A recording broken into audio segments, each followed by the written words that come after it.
Selamat pagi anak-anak. Pembelajaran tematik kita pada hari ini, kita masuk tema yang terakhir, tema 9. Judulnya adalah Kayanya Negeriku. Kemudian subtema 3, subtema yang terakhir juga pada pembelajaran tematik kelas 4 ya. Judulnya Pelestarian Kekayaan Sumber Daya Alam di Indonesia. Nah, anak-anak sebelumnya sudah mempelajari apa saja sumber daya alam yang ada di Indonesia. Apa yang dimaksud dengan sumber daya alam? Nah, hari ini kita akan belajar tentang pelestarian kekayaan sumber daya alam di Indonesia. Nah, apa yang dimaksud dengan pelestarian anak-anak? Pelestarian itu berasal dari kata lestari, kata dasarnya lestari. Artinya adalah tetap ada seperti semula ya. Kemudian pelestarian itu mengusahakan agar tetap ada. Jadi siapa yang mengusahakan? Ya kita sebagai warga negara Indonesia. Pelestarian terhadap apa? Terhadap sumber daya alam yang ada di Indonesia. Nah, sumber daya alam itu ada bermacam-macam ya. Ada minyak bumi, ada tumbuhan, kemudian ada hewan, ada batu bara, ada pasir, ada angin dan lain sebagainya. Ada air ya yang sering kita gunakan dalam kehidupan sehari-hari untuk minum, untuk mandi, untuk mencuci ya, untuk berolahraga dan lain sebagainya. Nah, anak-anak perhatikan. Nah, pada gambar berikut kira-kira gambar apa? Nah, betul anak-anak, yaitu gambar tanah yang tandus. Tanah yang tandus itu akibat kekeringan ya. Kekeringan itu karena sumber daya alam berupa air ya, air itu tidak ada, kurang atau bahkan tidak ada. Nah, padahal air di dunia ini kan banyak sekali ya. Laut itu airnya banyak sekali, bahkan lebih banyak, lebih luas air laut daripada daratannya. Tapi kok bisa ini sampai kekeringan seperti ini ya. Nah, kemudian ada beberapa orang yang mencari air ya, mencari air untuk memenuhi kebutuhan hidupnya, mungkin untuk memasak, untuk minum, untuk mencuci, untuk mandi dan lain sebagainya. Nah, anak-anak bersyukur anak-anak masih bisa menggunakan air ya untuk mandi tanpa bersusah payah harus mencari air ya. Tinggal menyalakan keran air sudah mengalir airnya ya. Tapi kita harus ingat masih ada orang-orang yang kekurangan air bersih ya. Kekurangan air bersih untuk minum saja kadang tidak ada karena kekeringan. Nah, di bumi ini ketersediaan air bersih itu terus berkurang karena semakin banyak populasi penduduknya. Sementara air tanah itu sangat sedikit karena sudah banyak pohon-pohon yang ditebangi, sehingga ketika hujan turun airnya tidak meresap ke tanah tapi langsung mengalir di sungai, parit, akhirnya sampai ke laut ya. Tidak banyak yang meresap ke tanah karena sudah tidak ada pepohonan. Nah, kira-kira pada gambar berikut ya, apa hak mereka sudah terpenuhi? Nah, setiap manusia itu kan berhak menggunakan air. Nah, apa hak mereka sudah terpenuhi? Tentunya belum ya anak-anak. Nah, maka kita yang sudah terpenuhi, kita patut bersyukur kepada Tuhan ya. Ya, tidak hanya bersyukur saja, tapi kita harus tahu cara menggunakan dengan bijak, menggunakan air dengan bijak. Nah, ini karena sumber mata air yang biasa digunakan itu sudah tidak banyak airnya. Karena apa? Karena banyak pohon yang ditebangi. Nah, coba perhatikan berikut. Nah, ini adalah siklus air ya. Air itu kan berputar ya. Air nanti jika terkena sinar matahari pasti akan menguap ya, terjadi proses evaporasi ya, menguap dan transpirasi yang dari tumbuhan kalau ada tumbuhannya. Kalau terkena sinar matahari ya, menguap ke atas ke udara, akhirnya membentuk awan. Nah, awan itu nanti akan semakin berat, nah menjadi salju, sehingga nanti kalau sudah berat akan turun menjadi hujan ya. Nah, setelah hujan, air itu nanti akan mengalir ke sungai. Nah, selain mengalir ke sungai, air akan diserap oleh tanah ya, diserap oleh tanah sehingga masuk ke dalam tanah sehingga menjadi mata air. Nah, mata air ini yang sudah air bersih yang bisa digunakan untuk memenuhi kebutuhan manusia, misalnya minum, mandi, mencuci dan lain sebagainya. Nah, sekarang ini banyak hutan yang ditebang habis, dibabat habis, dialihfungsikan untuk pemukiman, untuk lahan persawahan, untuk gedung-gedung. Nah, sehingga pepohonan yang tadinya hutan lebat itu sekarang sudah tidak banyak ya, sehingga air yang meresap ke tanah itu kurang untuk memenuhi kebutuhan manusia yang menjadi air bersih ya, sehingga orang banyak kekurangan air bersih seperti gambar yang tadi kita perhatikan ya, mencari air untuk memenuhi kebutuhan hidupnya. Nah, apa yang bisa kita lakukan ya? Tindakan untuk membantu mengurangi krisis air bersih. Nah, air bersih kan sangat bermanfaat sekali bagi manusia ya. Nah, salah satunya adalah kita harus menghemat air. Nah, rumah kita kan sudah lancar Pak airnya, kenapa harus dihemat? Nah, kita harus menghemat ya, supaya orang lain yang belum mendapat air itu juga bisa menggunakan air ya. Air yang punya kita kan biasanya dari PDAM. Nah, PDAM itu kan dibagi ke masyarakat, semua masyarakat. Nah, sehingga kalau kita bisa menghemat air bersih itu, nah, air itu bisa dimanfaatkan juga oleh orang lain, kasihan orang lain. Dan juga wujud rasa syukur kita terhadap pemberian Tuhan, kita sudah diberikan sumber daya air yang bersih di rumah kita ya.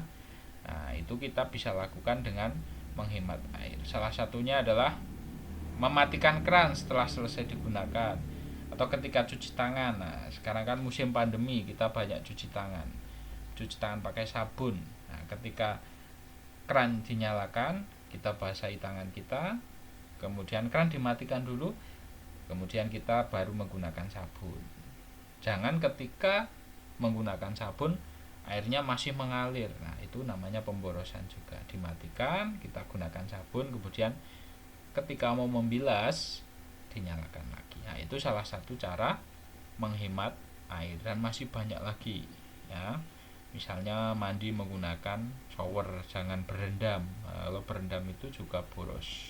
Nah, kemudian membuat lubang resapan. Nah, lubang resapan ini biasanya disebut lubang biopori ya. Nah, ini akan menampung air hujan. Nah, sehingga membantu proses air itu untuk meresap ke tanah supaya tidak mengalir langsung ya. Kalau hutannya sudah banyak ditebangi, nah, kita bisa membuat lubang resapan. Nah, kemudian kita harus menanam pohon, dimulai dari hal kecil. Misalnya di rumah kita harus ada pohonnya. Banyak manfaat pohonnya itu ya. Selain untuk membuat air itu bisa meresap, karena akar-akar pohon itu yang menyerap air itu, pohon bisa membuat teduh rumah kita ya. Jadi ini yang bisa kita lakukan untuk membantu, paling tidak membantu mengurangi krisis air bersih. Walaupun di rumah kita masih banyak air bersih, tapi kita bisa melakukan hal-hal berikut. Nah, dalam rangka membantu mengurangi krisis air bersih ini, kita tidak bisa melakukannya sendiri, ya. Misalnya kita melakukan tapi orang lain tidak ada gunanya, hanya membantu sedikit saja tapi orang lain tidak. Nah, makanya dibutuhkan persatuan dan kesatuan, ya, sikap persatuan dan kesatuan. Masyarakat bersatu, yuk kita peduli terhadap pelestarian sumber daya alam, misalnya air. Nah, kita bahu-membahu menanam 1000 pohon misalnya. Nah, itu tidak bisa kita lakukan sendiri, ya. Kalau sendiri biasanya menanam 1, 2, 3. Ya, kalau banyak pohon itu supaya berdampak bagi alam, itu dibutuhkan sikap persatuan dan kesatuan. Nah, anak-anak, sikap persatuan dan kesatuan ini sudah pernah kita pelajari ketika kita belajar tentang sila-sila Pancasila. Sila berapa anak-anak? Masih ingat? Ya, sila ketiga Pancasila. Ya, bunyinya apa? Bunyinya adalah Persatuan Indonesia. Nah, kalau masyarakat itu bersatu, pasti akan kuat. Dalam rangka pelestarian sumber daya alam juga pasti akan dapat berdampak bagi alam. Nah, dibutuhkan sikap persatuan. Ya. Nah, persatuan ini bisa dilakukan di lingkungan rumah. Nah, rumahnya anak-anak, anggotanya ada ayah, ibu, adik, kakak, atau mungkin kakek, nenek, om, tante. Nah, misalnya di rumah. Ada yang di lingkungan sekolah dengan teman-teman, dengan guru. Nah, itu namanya lingkungan sekolah. Kemudian lingkungan masyarakat, ya, lingkungan masyarakat, ya, tetangga-tetangga. Nah, sikap persatuan dan kesatuan ini tidak hanya untuk pelestarian sumber daya alam saja, tetapi juga untuk bermasyarakat, bersosialisasi, bergaul, supaya kita hidup dengan nyaman. Nah, misalnya contoh persatuan dan kesatuan di lingkungan rumah. Nah, misalnya bekerja sama membersihkan lingkungan rumah. Semua anggota keluarga saling bahu-membahu membersihkan lingkungan rumah sehingga rumah menjadi bersih. Nah, menghormati setiap anggota keluarga, ya, dengan ayah hormat, dengan ibu hormat, dengan adik juga menghargai, ya, tidak sering memarahi. Nah, itu adalah wujud persatuan di rumah. Kemudian membantu adik mengerjakan PR, ya. Ketika adik kesulitan, nah, kamu kan pasti sudah bisa, pembelajarannya kan pasti lebih tinggi daripada adik kamu. Nah, kamu ajari. Kemudian gotong royong memperbaiki rumah. Misalnya ayah sedang membetulkan pagar, kita membantu sebisa kita. Nah, gotong royong itu sikap persatuan. Nah, kemudian contoh di lingkungan sekolah apa? Berkelompok tanpa membeda-bedakan. Misalnya dibagi kelompok A, B, C, D. Nah, kita jangan membeda-bedakan suku, agama, ras, golongan. Jangan. Kita harus mau berkelompok dengan siapa saja. Itu adalah wujud persatuan dan kesatuan. Kemudian saling menghargai dan menghormati. Baik itu teman kita itu kaya atau teman kita itu kurang mampu, kita harus saling menghargai. Atau teman kita pandai, teman kita agak tertinggal, nah, kita juga harus menghargai, ya. Menghargai pendapat teman walaupun tidak sesuai dengan pendapat kita. Namanya musyawarah kan, semua orang kan pasti berbeda pendapatnya, jadi dihargai, ya. Kemudian gotong royong membersihkan lingkungan sekolah. Selanjutnya adalah persatuan dan kesatuan di lingkungan masyarakat. Kerja bakti, membersihkan lingkungan, membersihkan selokan, ya, supaya tidak tersumbat.